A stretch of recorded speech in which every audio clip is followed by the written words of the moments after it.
بسم الله الرحمن الرحيم. السلام عليكم ورحمة الله وبركاته. ازيكم يا أحلى متابعين؟ تعالوا هنعمل مع بعض النهاردة كفتة الرز الجميلة المصرية اللي كلنا بنحبها بطريقة سهلة وبسيطة ومن غير فراخ ومن غير لحمة. هنعملها بالخضار وهتطلع معانا أحلى كفتة، واتحداكي لو فكت منك وأحلى كفتة هتعمليها بإيديكي، وهنشوف الطريقة مع بعض. طبعا احنا هنجيب كمية الرز بتاعتنا اللي احنا عايزين نستخدمها، سواء كيلو او نص او كيلو ونص. انا هنا عاملة كيلو ونص رز، وغسلت الرز كويس قوي ونقعته بالشكل اللي احنا شايفينه ده يا حبايبي. هننقع الرز مدة حوالي 4 ساعات 3 ساعات، المهم ان الرز بتاعنا يتشبع من المية كويس قوي. الرز بتاعك لو منقوع ومتشبع من المية بيديك نتيجة جميلة قوي وانت بتعملي الكفتة بتاعت الرز. هناخد الرز بتاعنا وهنحطه كده في كيس مخدة من اللي عندك او في قماشة نظيفة. المهم حاجة تربطيها كويس قوي علشان ننشفه من المية اللي موجودة فيه. انا طريقتي ان انا باخد الرز وبحطه في المجفف بتاع الغسالة. طبعا بكون شاطفة المجفف وضامنة نظافته، وبربط عليه الكيس كويس زي ما احنا شايفين كده يا حبايبي، وبقفل عليه المجفف وباخد عليه دورة التجفيف. والله الرز بتاعنا بيطلع معانا ما شاء الله جميل، وهنشوفه مع بعض دلوقتي بعد ما نخرجه من المجفف. الرز اهوت بسم الله ما شاء الله، شايفين حباية من حباية، وبنلاقيه ان هو الرز واخد المية زي ما احنا قلنا بعد ما نقعناه الكمية الكافية، ما تقلقيش منه. وبيطلع معاكي الرز ما شاء الله جميل، وبيديكي النتيجة الجميلة في الكفتة اللي انتي بتبقي مستنياها. ما شاء الله الرز اهوت زي ما احنا شايفين كده، وفي ثواني لا بننشر في شمس بقى ولا بنبيته لما يصفى من المية، ما شاء الله في وقتها على طول. بعد كده يا حبايب قلبي بقى في المطحنة اللي هي بتاعت الفلافل بتاعتنا، وبنطحن الرز نخليه زي الدقيق. نعمي الرز على قد ما تقدري، بيديكي برضو النتيجة اللي بقى لو انت سويتي الكفتة 3 ساعات مش هتفك منك. لو بيتيها في الصلصة برضو والله ما هي هتفك منك ابدا، وجربي. بسم الله ما شاء الله زي ما احنا شايفين كده، تنعمي الرز على قد ما تقدري، ما تقلقيش منه.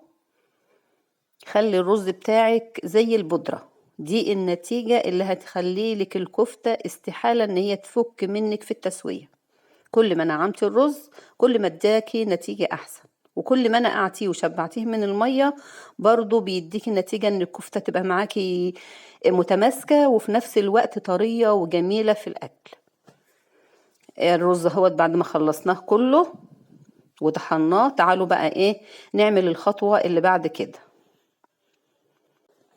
هنحضر بقى ايه مع بعض يا حبايبي كده كمية البصل على قد كمية الرز بتاعتنا. انا هنا عاملة بصلتين كبار وحبيتين برضو بطاطس كبار، مقشرينهم ومقطعينهم مكعبات، و10 فصوص توم، والكزبرة والشبت ما شاء الله لازم يبقوا كتير، لان هي دي اللي بتدي الريحة للكفتة بتاعتنا الجميلة وبتخلي لونها اخضر كده ما شاء الله. الكزبرة والشبت على قد ما تقدري كتري منهم، مفيش منهم مشكلة، بس على قد برضو كمية الرز ان هي برضو ايه ما تزودش السوائل فيها فتطلع معاكي ايه ان هي سايبة. لكن مش هنقول هنستخدم حزمة هنستخدم 2، لا على قد الكمية اللي انتي عاملاها، ولازم الخضار بتاعها يبقى جميل. هناخد كل المكونات ديت يا حبايبي وفرمناهم مع بعض زي ما احنا شايفين كده، وهنبتدي بقى في طبق كبير. هنقسم كمية الرز اللي معانا، هنضيف شوية بشوية ونبتدي نضيف عليهم الخضار ونعجنهم كده لحد ما نشوف الكمية كلها تكفي مع بعضها، علشان ما تسيبش مننا ولا تبقى ايه طرية قوي، ولا الخضار يجي زيادة زي ما احنا قلنا، ولا برضو الرز يجي زيادة فتطلع ناشفة مننا. هنبتدي نلفها مع بعض كده الرز ويا الخضار اهوت اللي احنا فرمناه.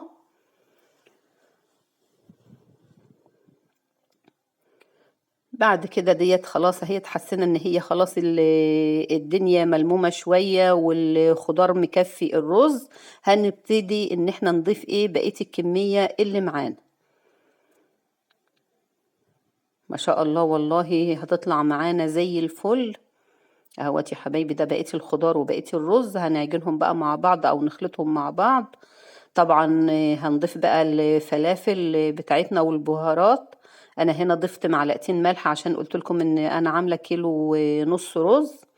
وهضيف فلفل اسمر نص معلقه. ضفت معلقه كمون كامله. وهنضيف هنا ايه مكعب مرق الدجاج ان هو يدي بس ليها ريحه او طعم. لو انت عايزه تستغني عنه ما تضيفهوش مفيش فيها اي مشكله خالص. ممكن ما تضيفيش وتستغني عن المكعب اللي هو بتاع المرقه. ما شاء الله العجينه معانا جميله وحلوه وزي الفل. ولونها اخضر وجميل وريحتها ما شاء الله عليها. هيتي حبايبي. وكل ما هنسيبها حوالي مثلا 10 دقايق او حاجة هنلاقي ان الرز هيشد المية اللي في الخضار وهتبقى معانا ما شاء الله جميلة زي ما احنا شايفين كده. انا هنا قسمتها 3 اكلات. هعين اكلتين في الفريزر ولما باجي اخزنها بخزنها عجينة كده زي ما احنا شايفين. واطلعها وقت ما اجي استخدمها واحمرها كأنها طازة معمولة مفرومة في وقتها. وطبعا الاكله اللي في البوله ديت احنا مزودينها شويه عشان عارفين ان احنا كلنا بنحب الكفته وهي بتتحمر. فيا دوبك كده ناخد طبخه ان احنا نعملها والباقي هيتاكل ايه متحمر كده في وقتها.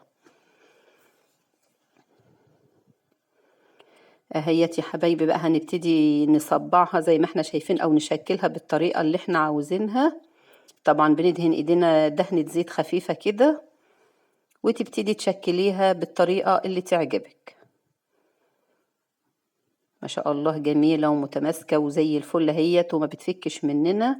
وفي الطبيخ برضو بإذن الله مش هتفك منك خالص وبتبقى زي الفل والله. ولا لحمة ولا فراخ واعملي أحلى كفتة واملي بيتك خير. وطبعا هنعمل جنب منه بقى وانتي بتطبخي تطبخها لوحدها تطبخي جنبها حاجة. انتي وراحتك. بعد ما شكلنا الكفتة كلها هي بسم الله ما شاء الله وادت لنا كمية جميلة وكويسة. هنبتدي بعد كده يا حبايبي بقى ايه ناخد الكفتة بتاعتنا ايه نحمرها.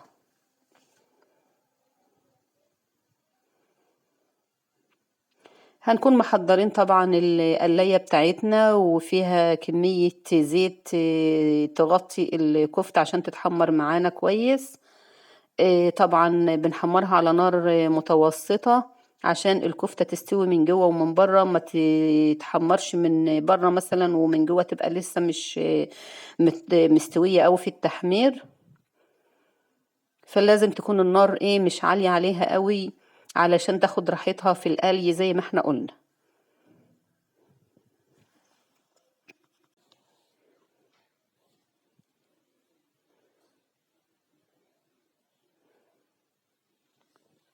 خلاص هي ابتدت تتحمر معانا هيت ما شاء الله. والله ريحتها ما شاء الله جميلة وطعمها أجمل.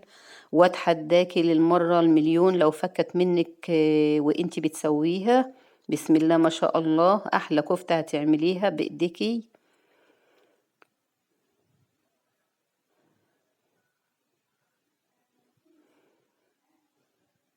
على ما نحمر بقية كمية الكفتة اللي معانا يا حبايبي تعالوا نعمل الصلصة اللي هنضيف فيها الكفتة.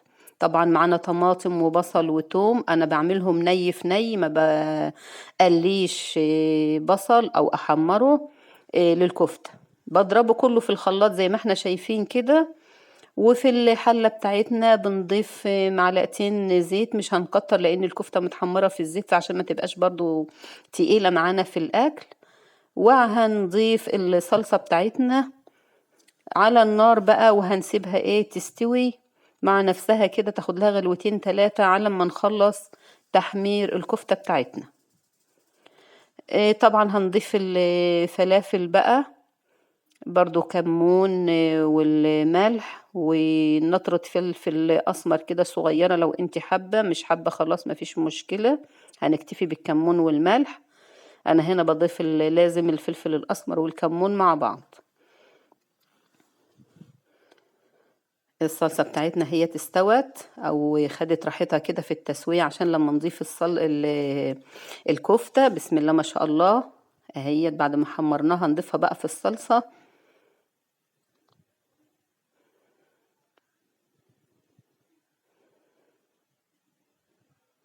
سويها بقى انت على النار ساعة 2 براحتك، والله ما تقلقي منها خالص. ولو بيتيها في الصلصة وحطيتيها على رف التلاجة لتاني يوم برضو هتلاقيها زي ما هي. انا هنا كان عندي طبق قوانص شوحته كده على جنب، وضفته برضو ويا الكفتة في الاخر، لان الكفتة خدت مني وقت برضو في التسوية زي ما انا قلت، والقوانص ما بتاخدش وقت قد كده. لكن هي الوقت خلاص استوت اهيت معانا بسم الله ما شاء الله يا حبايبي زي ما احنا شايفين كده، وما فكتش ولا هتفك منك. وتعمليها وانت مطمنة احلى كفتة من غير لحمة من غير فراخ، بطريقة سهلة وبسيطة. واملي بيتك خير، واعملي اللي انت عاوزاه، وخزني في التلاجة او في الفريزر لرمضان، وبألف صحة وعافية يا رب.